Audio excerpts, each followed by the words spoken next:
রামিসা হত্যার দ্রুত বিচার হয়, দৃষ্টান্তমূলক শাস্তি দেওয়া যায় এবং যত প্রকাশ্যে এই হত্যাকারীকে, নৃশংসভাবে হত্যাকারীকে শাস্তি দেওয়া যায়।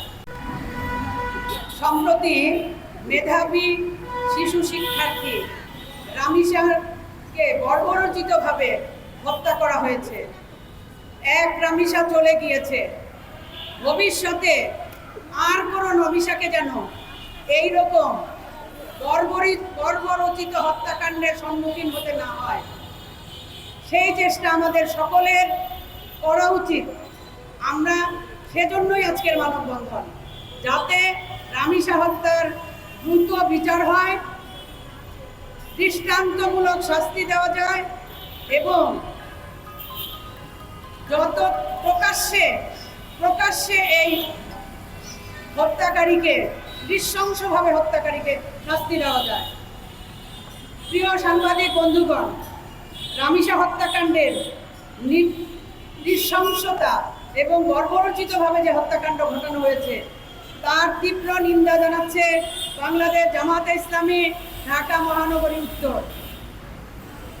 এই সভ্য সমাজে এই ধরনের নির্মম ও জঘন্য হত্যাকাণ্ড কোনোভাবেই মেনে নেওয়া যায় না।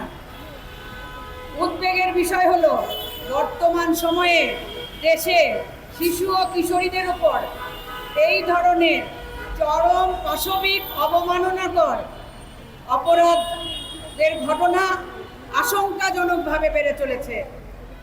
1 বছর আগে আসিয়া হত্যাকাণ্ড, কিছুদিন আগে আমরা আরও একটা হত্যাকাণ্ডের বিচার চেয়েছিলাম হাতির ঝিলে, এখন রামিসা। বেড়েই চলেছে একের পর এক অপরাধ সংগঠিত হওয়ার পেছনে যা আছে সেটা হলো বিচারহীনতার সংস্কৃতি। আমরা এই বিচারহীনতার সংস্কৃতির অবসান চাই। মামলার দীর্ঘসূত্রিতা এবং দৃষ্টান্তমূলক শাস্তির অভাব সরাসরি দায়ী। অপরাধীদের পার পেয়ে যাওয়ায় সমাজের এক শ্রেণীর মানুষের নৈতিক স্খলন ও বিবেকহীনতা চরম পর্যায়ে পৌঁছেছে। প্রশাসন ও আইন প্রয়োগকারী সংস্থার শিথিলতা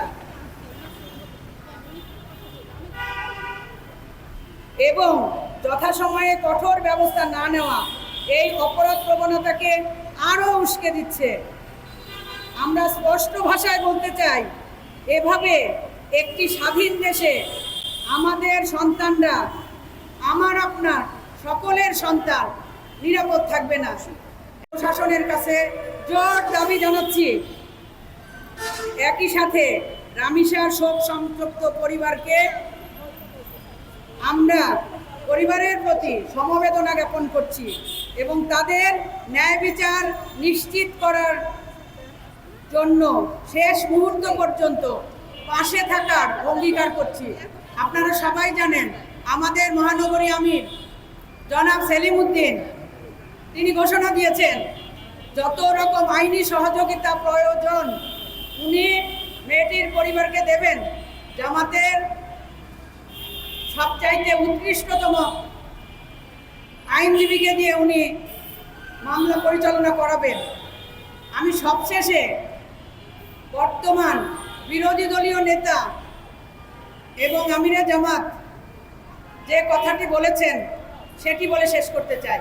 তিনি বলেছেন, রামিসা মা, আমরা তোমার নিকট লজ্জিত, মানবতা আজ তোমার নিকট লজ্জিত। আমরা সত্যিই লজ্জিত এরকম একটা দেশে আমরা বসবাস করি, যে দেশে রামিসার মতো সন্তানেরা, ছোট্ট 7 বছরের শিশু শিক্ষার্থী, যে মেধাবী, প্রত্যেকটা স্তরে প্রথম দ্বিতীয় হয়ে উপরের শ্রেণীতে উঠেছিল, তার ক্রেস্ট ঘরে সাজানো, অথচ সে নেই। পাশবিক হত্যাকাণ্ডের সম্মুখীন হয়ে সে আজ পরপারে পাড়ি জমিয়েছে।